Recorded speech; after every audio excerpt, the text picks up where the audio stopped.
there. Did you ever feel it's the little things which somehow throw your life into a tailspin before you realize it? Take one little thing like a high school senior, or to pinpoint it, me, there in the coral sweater, an open-toed expression. Then little thing number 2, Jimmy Cushman, a classmate. Little thing number 3 is that bird brain and the shot rod, giving all us high school kids a bad name. That night, when Jimmy phoned to invite me to a movie, what he didn't know was that my father had seen another little thing in the evening paper, and because of it, told me I couldn't go out nights in any of the kids' cars. And you know what that meant. No dates until he changed his mind. Poor me. But the worst thing was what our school principal was threatening to do. Mr. Potter had announced if he had one more complaint about the kids driving, he'd be forced to do what other schools had done. Lock all cars in the school parking lot till after school every day.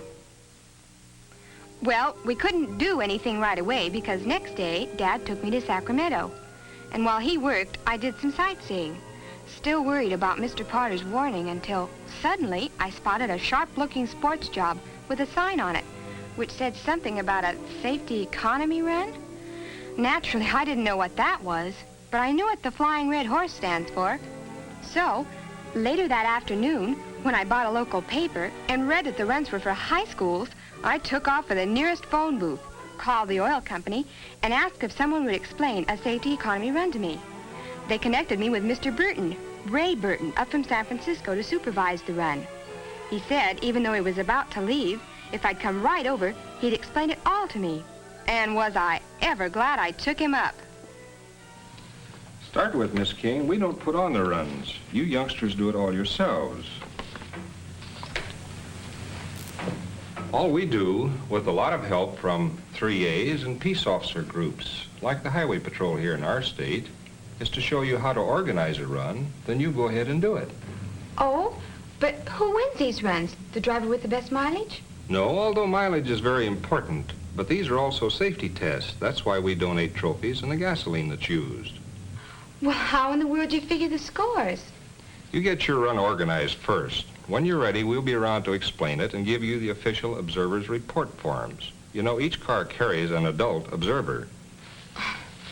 Well, with an adult in the car, like a chaperone, it doesn't sound very exciting. Tell you what, I've got some color movies of runs they've held around the country. If you have the time, I'd love to show them to you. Well, I've got lots of time. Good.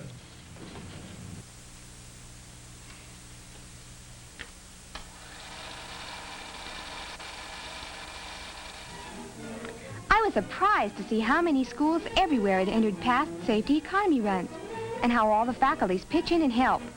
Imagine, just as in the big economy run, all cars are weighed.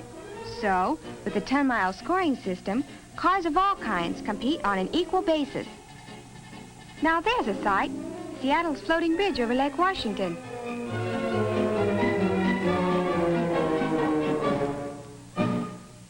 In Portland, a girl walked off with first-place honors. And here at Bakersfield, an engine is being given a last-minute performance check. And not only are the cars weighed, but the passengers are too. Under their scoring system, every last ounce counts. Well, no wonder Bakersfield had all those high-priced cars entered. This country looks richer than Texas. How about that flying red carpet? Bakersfield to Inglewood in 2 seconds flat. And at the end of the run, the time is checked to make certain no car just crawls along to save a few drops of gas. Well, we whiz north again, where you can see how the cars are started at 1-minute intervals. Look at those steaks, supplied by the sponsoring service clubs and served free to all attending the victory luncheon after the run, where they announce the scores and award the trophies. I was sold, and I knew Peninsula High could do the same thing and show our parents, Mr. Potter and the neighbors, that high school kids are good drivers. Mr. Burton invited me to see the Sacramento run next morning. Excitement? Believe me, it was as exciting as a football game. I guess I heard about and saw most everything there.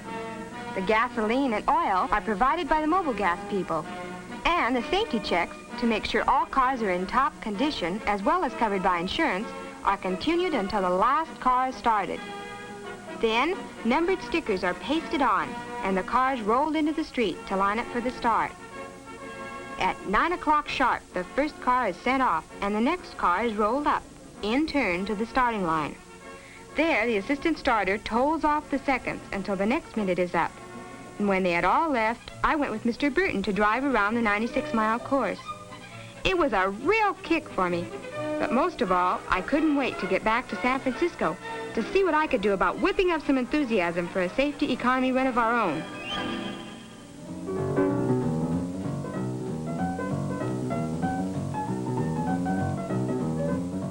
And Monday, after school, I hauled Jimmy over to our favorite malt shop to get started. Not only did I have Jimmy to try to sell, I had to compete with a jukebox and some music with a beat. Look, how many kids in school have cars? 300? Well, yeah, I guess so.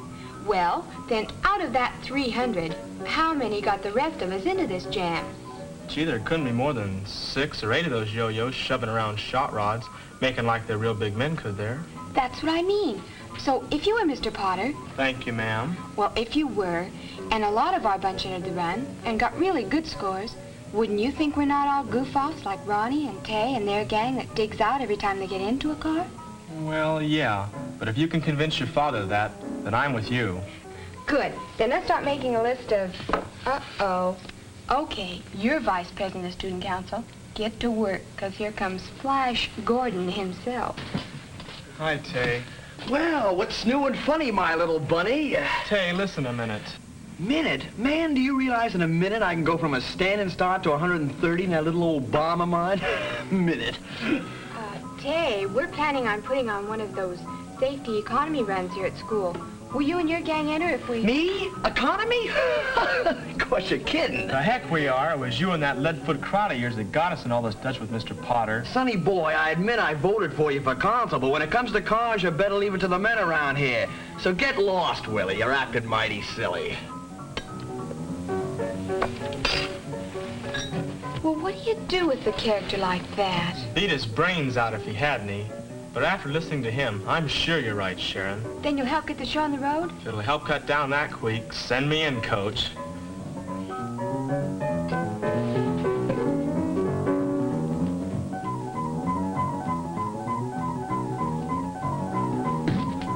Hey, Sharon, I got a whole committee. Oh, sure. After twisting my arm. And my wrist. Not me. I just came along because I think boys are fun. This is a run for automobiles, not boys, you know. Who's running? I just take my trusty shotgun and bang. But if I ever hit one, the game warden usually makes me throw him back in because he's too young. Okay, cut the clowning. Ladies and gentlemen, the meeting of the board of directors is called to order. With Jimmy only reluctantly agreeing to help, the work began. First, to auto shop to see the instructor, Mr. McCutcheon, and ask if he'd head up the faculty end.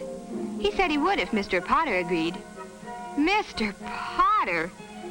He was the principal who was threatening to lock up all the kids' cars. Well, seeing we needed some assistance, we called Mr. Burton, who had returned to his San Francisco office, and he agreed to talk to our principal. After all the trouble Mr. Potter had had because of the few kids like Tay, who make a racetrack of the streets, it's no wonder he didn't take to the request at first. But after Mr. Burton gave him a few facts and figures, he said okay, and gave us permission for Mr. Burton, highway patrol officers, and me to address an assembly. Get me, a big shot, a public speaker yet. Next day, to get sign-ups, I guess Jimmy and I answered almost every kind of question.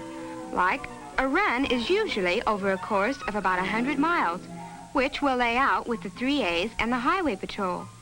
That any student with a valid driver's license may enter, driving any standard type of car. And that to make it a test of good driving habits, observers go along and give penalties of 1/10 of a gallon for each infraction of a traffic law, if any. Jimmy and I did fine.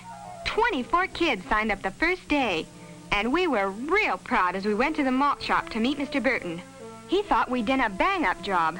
In fact, he teased us. Maybe he'd give us a job. Selling gas and oil, door to door. Big joke. But then, when he heard we hadn't gotten any other schools in, he warned us that in a city this size, with only one school entered, the run could be a flop. Having seen our sad sack faces, next day Mr. Burton was waiting for us in front of school. He had news for us. The company had agreed to award another trophy to help get other schools in. A sweepstakes trophy to be awarded to the school getting the best team score. Were we ever thrilled? With the old school spirit working for us, it would be a cinch.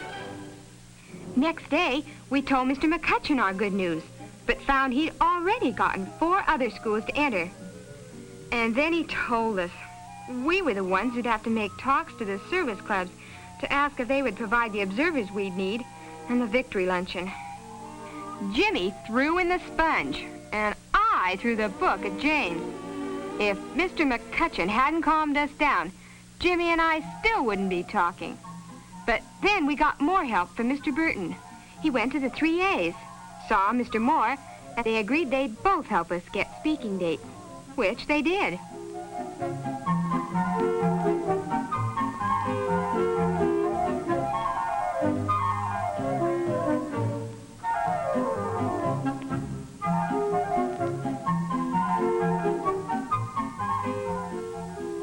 We both went over like a house afire until I called on the chairman of another club to ask if I could address his next meeting. And, well, that's just about it, Mr. Scott. So if you'll put me on as a speaker at your next luncheon meeting, I promise I'll tell all about the run in 3 minutes flat. No, I'm sorry, Miss King. Our club isn't interested in races or competitions of any kind where youngsters your age risk their necks in cars. But it's not a race, it's... You did say that the cars had to be back in a specified time, didn't you? Well, naturally. Otherwise, you could crawl along. Exactly. Young lady, you're just wasting your time. As a matter of fact, I'm thinking about using my influence to see that your entire project is canceled.